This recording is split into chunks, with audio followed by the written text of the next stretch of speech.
between me and my wife, words of affirmation are her thing, if not my thing. It's not natural for me. So I have to work overtime. And it's been some tense moments, Yeah. in our house because she's like, no, I need you to say it. When people talk about men being providers, we only talk about dollars and cents. And if we only tie our identity up to the work that we do and the check that we get paid, you're no less of a man because you can't provide what you used to provide Financially. financially. I started making a list of stuff that I was responsible for, right? Okay. And so I looked at the list, man, and the one thing not on the list was me.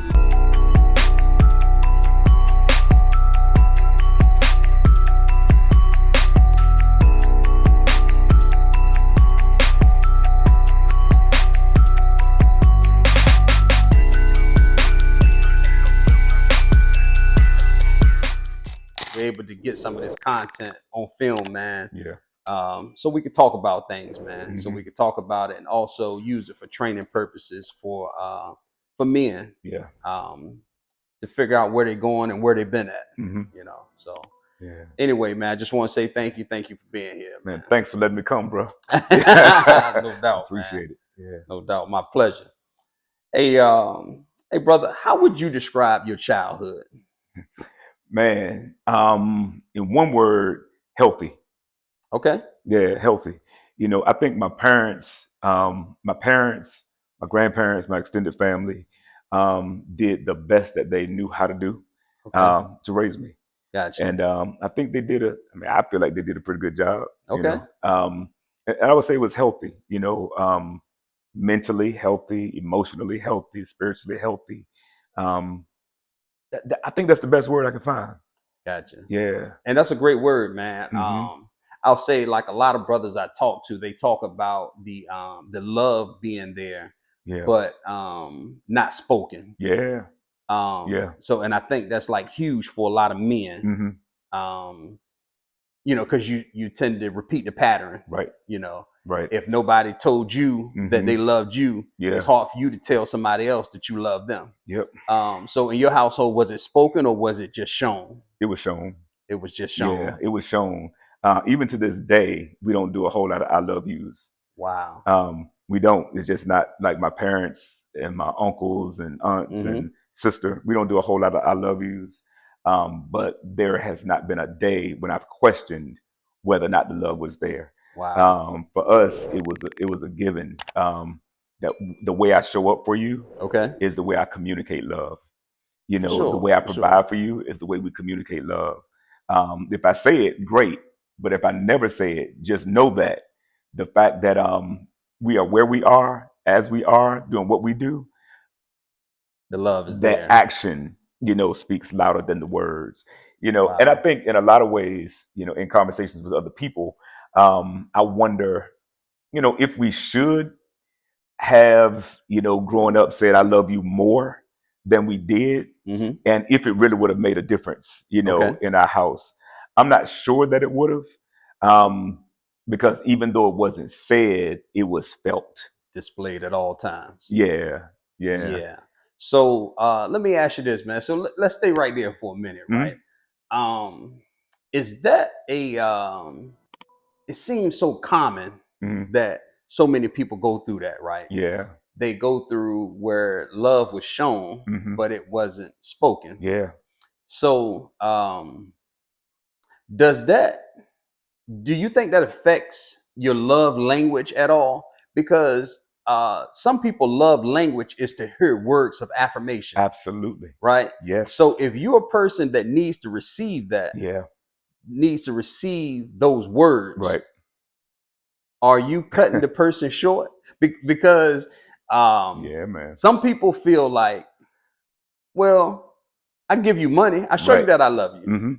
Well, the person that you're giving the money to, their love language is not money. It's not, gifts. It's not, acts of service. Right. It's words of affirmation. Facts. So how does that work? What do you think about that? Yeah, man. I think the average person initially loves other people in the way that they themselves like to be loved. Yes. Right. That's normal. That's normal. Instead of loving that person the way that person wants to be loved or needs to be loved, right? And um, part of the challenge with raising children is that you don't automatically know their love language very early on. You know what I mean?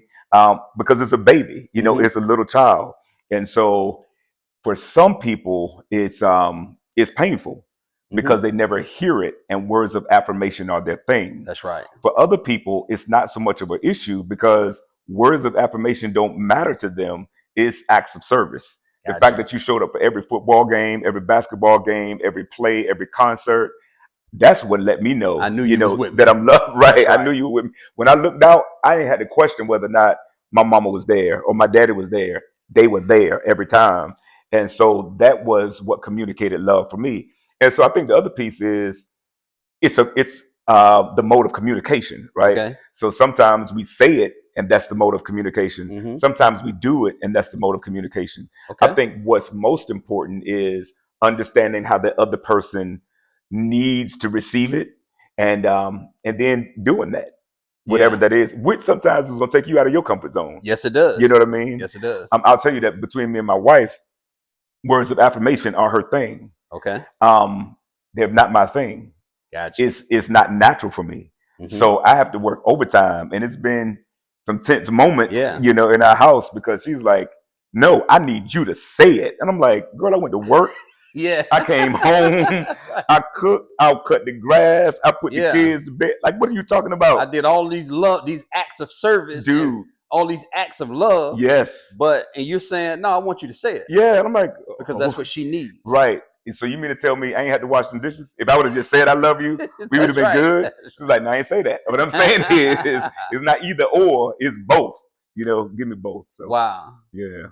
That's a great point, man. Yeah. That is a great point. So and it takes some getting used to know that people needs to be loved the way that they need to be loved, you know. So and you got to be intentional about it, like you said. Like I got it. You know, sometimes you're pulling teeth, but you got to be intentional about loving somebody the way that they need to be loved. Yeah, and love requires work, right? It does. Yeah, it's a job. Yes, it does, man. A lot of work. Good work. So, you say you had your mother and your father in your life, right? Yep. Both present in the household? Yeah. Okay. So both present in the household. Now, having your mother and father in your life or in the household with you growing up, how do you think that helped shape your decision making as an adult? Man, very influential. Okay. Because they provide balance. Right. My mom and my dad are not the same person. Yeah, very different. You know, I have one who is a spender and one who is a saver. Okay. Right. I have one who is going to talk through everything and one who's not going to say a whole lot. Gotcha. I have one who, you know, can budget, you know, money and make it work. I have another one who is like, don't worry about that budget later. I'm about to go to the store right now. Yeah. You know what I mean? And so on so many different levels, I was able to see how both mom and dad operated. And I could pull the best from both of them and apply those things to my life. For sure. Yeah. Yeah. Okay. And so having both definitely gave me an advantage, I feel, you know, in a lot of ways. Because not only did it provide a balance, but it also provided both the feminine and the masculine presence in my life. Yeah. You know what I mean? And perspective. That's right. Yeah, absolutely. And that's a game changer. It is, man. Yeah. Big time. So I grew up with my father until I was 10 years old. My father died when I was 10. And so after that, it was just my mom raising me. Yeah. So for my male examples, I had to pull from different places. Yeah. Right. Yeah. So and that was challenging, but I didn't know it was challenging as a kid.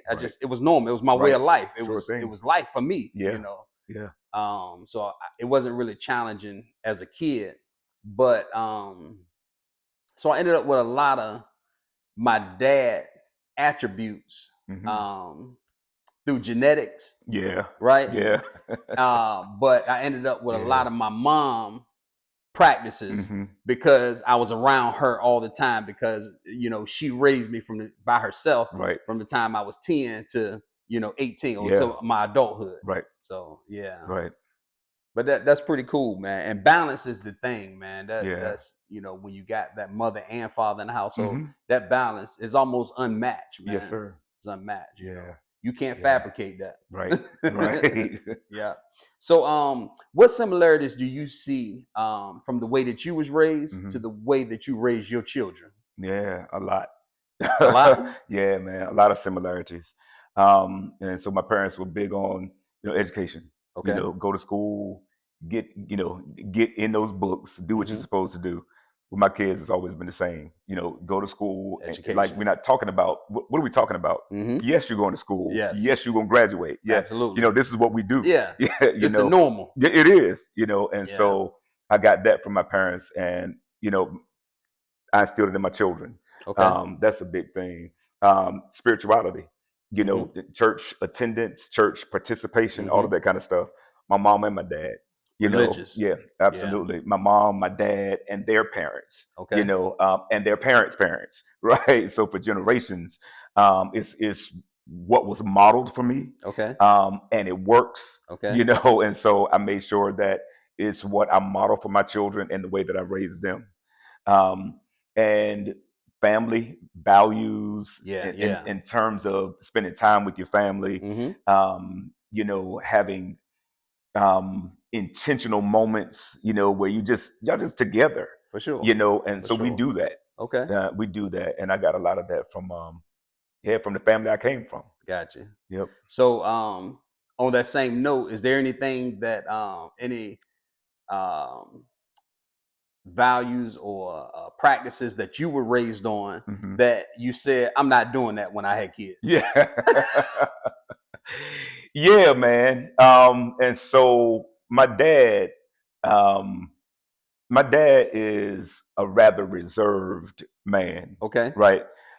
Just by nature, he's not a big talker. And so he talked when necessary, with me as I was growing up, but it wasn't like a lot of extras, you know what I mean? And I thought for a long time that when I became a parent, I would engage more in conversation with my children, about nothing, and everything at the same time. And so that's definitely one of the things I've done. I feel like I've been more engaging in conversation with them just about the most random stuff. And any given day, they're like, the girls especially, like, will you please get out of my room? Yeah. Like, we're tired of talking to you. You're just talking to them. Yeah, and we just talking because your dad wasn't a big talker. Because my dad wasn't a big talker, so I wanted to be, in your face, in your presence, in your business, in your stuff. I wanted to hear what you were thinking. But that's the generation. Also, we talk about how I do some stuff that my father did. My father also did what his father did. Okay. And that generation of men weren't necessarily big on talking. Yes. They were big on action. Yeah, you know what I mean? That's right. And so even with the I love you thing, in those generations, it was not a lot of, come here, son, let me tell you I love you, right. as much as it was, I'm finna go to work, and I'm coming home, and everything is gonna be taken care of. And so I wanted to be a little different, in that regard. And so I think that's one of the ways I definitely have shown up differently for my children. Yeah. Gotcha. Okay. So with that being said, which role comes easier for you, being a father or being a husband? Easier. Husband all day. Husband is easier for you? Husband is easier. And husband is hard. Wow. Husband is hard, but it's not as hard as father. And this is why I say that. My wife can tell me, and has been able to tell me from day one, what she wants. What her expectations are. What her expectations are, what she likes, what she doesn't like, what she thinks will be beneficial for us as a couple, as a family, what makes her happy, what makes her mad, what contributes to the health of our marriage, all of that kind of stuff. She can tell me that most of the time. Okay. Now, some of the time, even she's like, I don't know what I want, right? Yeah. But for the most part, she is an adult who can communicate like an adult can communicate. Wow. Right? My children come into the world as these babies who cannot communicate what their needs are. That's right. So from day one, You we're gotta trying to try figure it out. Right? Yeah. Does it need to be changed, or is he hungry? Yeah. You know, is she wet, or is she tired? Or uncomfortable. Or uncomfortable. Yeah. Let me take this coat off because maybe she's hot. Yes. You know, so you're trying to figure that out. And then as they continue to grow, they're still not able to always say exactly what they need because they don't know. Okay. And so sometimes the responsibility on us is to try to figure out what they need when we're still trying to figure out who they are. Yeah. You know, we're trying to learn them, learn their personalities, with their preferences and all of that kind of stuff. So, you know, I'm gonna put him in football, but he might be a basketball boy. You know what I'm saying? Yeah. Or I'm gonna put her in cheerleading, but she may be a Karate Kid girl. You know, and so you're trying to figure it out. Yeah. Trying to figure out all of that.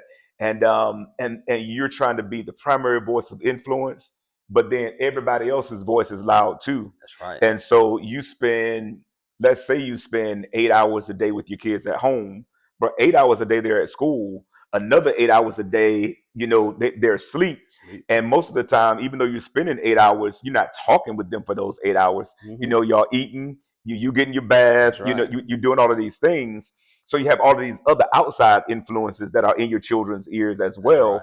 And sometimes those voices can compete with your voice. Yes. And it's like, man, what are we doing? You know, I want to give the child the best, but sometimes it's a struggle trying to figure out what's best for them. You know, and if you have multiple children, it's even more challenging because for a lot of people, the you default, got to split that time up, bruh. A little bit of time that you have. Listen, man, you got to split that up. And for most people, they think the best way to parent is treat all of the kids the same. Yeah. You know, if I spank one, I'm spanking them all. That's right. You know, if I holler at one, I holler at them all.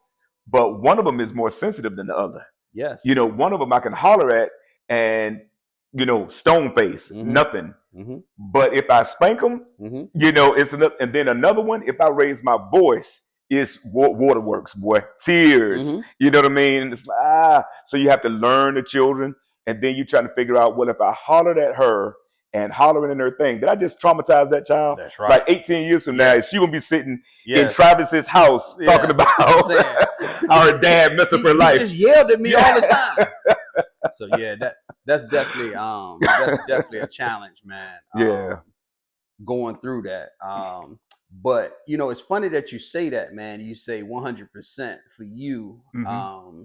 You know, the husband thing is easier, right? Yeah. So a lot of men feel like the father role is easy, right? So the father role is easy because I love that child from the time it was born. Absolutely. When you came out of your mother's womb, we was locked in. It was me and you against the world. Yes, sir. You know? Yes, sir. But with the wife, you got to learn her. You got to, you know, this is a whole different person. Yep. So, you know, that's interesting that you said that. Yeah. And I talked to other guys too. Like one of my coworkers, he told me, he said, man, the kids are all over the place. He said, all of my kids are little. They're running all through the house. They're doing this. All of them growing at different rates. Yeah, man. And he said, my wife, she tells me exactly what her expectations are of the marriage. And I got it. I can handle that. Right. You know, kind of like the same thing you're saying. Yes, man. sir. So yeah, that's interesting, man. Different strokes for different folks. Yeah, for sure. For sure, man. So as a man, which role comes easier to you? Protecting others or providing for others? Yeah. Because as a man, I guess, you know, society tells us since the beginning of time, like a man is supposed to provide and protect. Yeah. Yeah. Yeah. So for me, the easier role is providing. Okay. Yeah, the easier role is providing, and I think there are so many levels to provision, right? So financially, you got to provide. Also, trying to provide emotional support, trying to provide, you know, your presence for whatever may be necessary. I think a lot of times, and this is unfortunate, but I feel like a lot of times when people talk about men being providers, we only talk about dollars and cents. Yes. But men That's the are first thing that comes to mind. First thing that comes to mind. Yeah. But we are called to be so much more Yeah. than just a Friday paycheck, you know, for the family. There's a lot more that we have to provide. For me, providing that stuff is easier than the protection sometimes, because you're not always around to protect. You know what I mean? Yeah. Like I talked about being in school, you can't protect them from some of the stuff that they're going to be exposed to. That's right. As a matter of fact, being at home when they're on their cell phone, that's right, you can't protect them, you know, from some of the stuff that they'll be exposed to. In the cyber world, bro, in the cyber world, and even to be honest, Travis, in our families, man, when we look at the statistics and the research about, you know, unfortunate experiences that happen to some of our children, you know, sexual abuse and child abuse and that kind of stuff, a lot of that happens in families, in the family, with people that you trusted. Yes. You know, and so trying to protect them from that, I think for me, it's easier to provide than it is to protect, because that protection thing is 24/7, 365, and you can't be there all the time. You can't. You know, man, that is so true. Yeah. That is so true. I think you got a valid point there, man. Yeah. And also, I thought you had a valid point about the providing piece, that it comes in so many different layers, and so many different levels of providing, because we automatically think about financially providing financially, right? But as a man, you also have to provide infrastructure of your household or of your family. You have to provide that infrastructure of your relationship with your wife, with your children. Like, you got to provide all of those things, you know. So, and that's a big part of providing as well. You know, I feel like. I agree, man. And I also think it's important for men to understand that. I think it's important for other people to understand it, but also for us to understand it. Yeah. Because what happens when you get injured on the job and you're no longer able to work and bring in the type of money that you were bringing in before? That's a big one. You know what I mean? Yeah. You don't stop being a provider just because you can't provide financially like you used to provide. That's right. You're still providing, but you're providing different things in different ways. That's right. And if we only tie our identity up to the work that we do and the check that we get paid, that's major, you know, man. when life takes an unexpected turn, you know, and you are severely handicapped, you know, and it could be a workplace injury, brother. It could be a stroke. It could be a heart attack. It could be anything. It could be a car accident that just changes your life. That's right. You're no less of a man because you can't provide what you used to provide financially. Because you're still there. You still provide that, like I say, that infrastructure. Yeah. You still provide the guidance. Yes, sir. You know, the guidance. Yeah. Okay, this is what we're gonna do. Absolutely. You know? Yeah, so many things, man. That is, bruh, that's a deep one there, man. Yeah.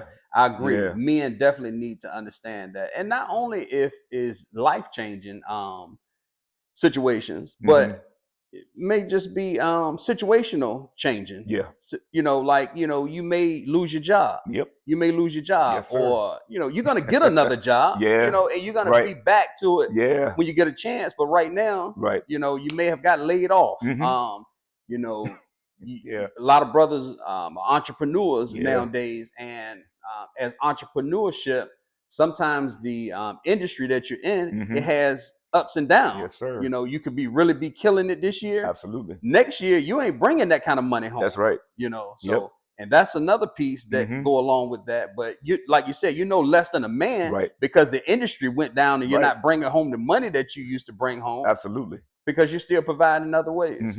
Yeah. That's a big one, man. Yeah. Important. Yeah, definitely, man. So when we talk about balance, man, I heard you say your mother and father both being in the household, you feel like that gave you balance with your decision making, right? Yeah. So how do you find a lot of balance in your personal life? Like time for your spiritual worship, time for yourself, time for your children, employment, working, you know, all of those things. How do you find a balance with that, you know? Because we only got so many hours in the day. Yep. Yeah, man. Yeah. And to be honest with you, man, I failed at that. Okay. Miserably. Okay. Yeah, I failed. That's not one of your strong points. No, sir. No, okay. sir. So some years ago, I was actually sitting down and I started making a list of stuff that I was responsible for, right? Okay. And stuff that I needed to take care of and manage and that kind of thing. And so I had my wife on the list and my children on the list and the church on the list and the job on the list. And at the time, my grandfather was older and not doing well, so I wanted to make sure that I was still going to my parents' house on a regular basis to see my granddad and making, just checking in, trying to make sure I'm still a good son, and and all of that kind of stuff. And so I looked at the list, man, and the one thing not on the list was me. Wow. I looked at the list and I was like, man, all right, so I got a boom, boom, boom, boom, boom, boom, boom. Hey, I'm not on the list. That's right. And at that moment I realized, bruh, it was a long list, man. It was a long list. And it's like, okay, so what you gonna do about you? And I struggled with that because the only way for me to add me to the list was for me to take something away from something else. Yeah. So who do you take it away from? Do you take it away from your wife? Do you take it away from your kids? Do you take it away from your job? What do you take it away from? And so I had to step back and kind of reassess some things and make some adjustments. Yeah. I am probably at a good 25% of where I should be, right now in life when it comes to balance. I'm just not there, man. Okay. I'm not the model for that by any stretch of the imagination. But 25% is better than I was before. There you go. Yeah. There you go. Yeah. And I guess that's one thing that, long as you're getting better at the things that what you're responsible for, as long as you're getting better at taking care of those things. Yeah. But to be honest with you, man, most brothers, we're not on that list. Right. Right. Most men, we are not on that list of things that got to be taken care of. Right. And so it is a tough and interesting topic because you got to make time for yourself. Yeah. Right. Yeah. So I always give this analogy about family being on vacation, right? Family being on vacation. You see the kids, they walking to the beach, right? And you see the kids, they got their flip-flops, they got their sand buckets, they ready to go have a good time, right? Yeah. And you see the mom, she may have her bathing suit on, she got a little beach bag. Yeah. She probably got a book in there that she gonna read or something like that in her bag. She's ready to go hang out on the beach. Yeah. And then here comes the dad. Right. He's crossing the street. He got the coolers. He's carrying the chairs. Like he can. Dude, he's responsible for so many things. And guess what? He paid for the vacation. Right. He worked overtime. Yeah. So he can pay for that vacation. That's their vacation. Yes. Yeah. Yes. So. Yeah. Yep. And as men, man, we grin and bear, man. Yeah. We grin and bear all the time. We just say, this is the way it is. Yeah. This is the life I chose. We tell ourselves so many things, man. But the reality is we have to make time for ourselves. Yeah. Yeah. And even wherever you can find it at, Yep. You may not have a week that you can focus on yourself. Yeah. You may not have a whole day you can focus on yourself. Yeah. But you can take a couple hours out today and focus on yourself. Like, what do I need to do? So, man, Dr. Kurt Houston said something some years ago that has stuck with me. Okay. And it's really one of the things that's kind of pushed me toward getting better in this area. Man, he said, you will never be a healthy anything until you're first a healthy you. Wow. Right? So you'll never be a healthy father if you're not a healthy person. That's right. You'll never be a healthy husband if you're not a healthy you. So you got to do the stuff that makes you a healthy person so that you can be a healthy version of all of that other stuff. Yes. And a lot of people have heard the example of or the analogy that you can't pour from an empty container. You know what I'm saying? You're trying to pour into everybody else, but you're empty. That's right. Part of the balance is finding the spaces and the places where you can get filled up. You can replenish you. Yes, sir. So you can have something to give to other people. Yeah. And so one of the things that has helped me with that, even though, like I said, I'm only at 25%. Okay. Man, is really looking at Jesus's life. Okay. It is. It's looking at Jesus's life, because one of the things that I see, Jesus was a busy man. Mm-hmm. You know, he had stuff Had a going lot to on do. all the time, man. Constant. Like, and in comparison to his life, Mm-hmm. you know, I'm lightweight, Mm-hmm. right? But one of the things that Jesus did is, for example, the Bible says that he would wake up early every morning and go away from the crowd, Mm-hmm. spend time by himself.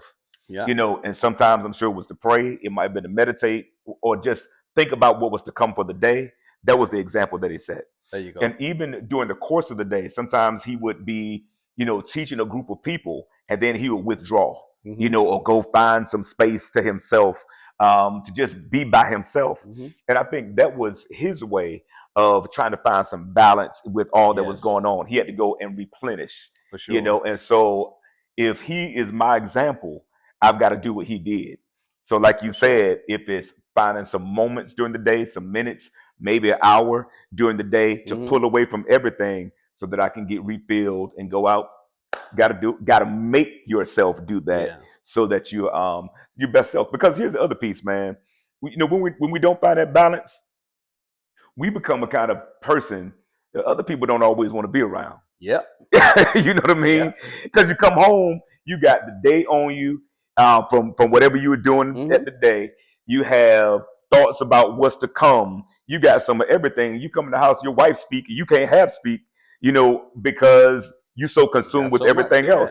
Yeah. So your spouse doesn't get the best version of you. Your children don't get the best version of you because you're out of balance, burnt out. Yeah. You know, and just not able to be your best self. So it's important to find that balance, man. It is, man. So I had an incident the other day. I was sitting on the edge of my bed and I was on my phone. I was looking at something, right? I was actually researching something, right? And my wife said, "Hey, you could be putting these clothes away. You could be, you know." And so I got up and I put the phone down and I did what she needed me to do, right?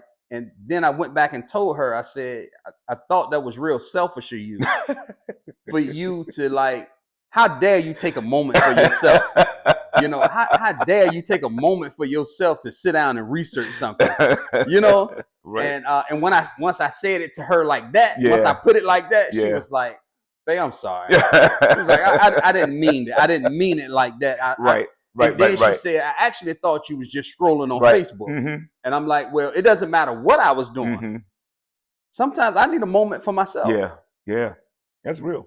Yeah. So that's a real thing, man. And as men, if, you know, in some of our relationships, on a job, at home, wherever, if we can't find that balance to have some time for yourself, you got to create it somehow. Yeah.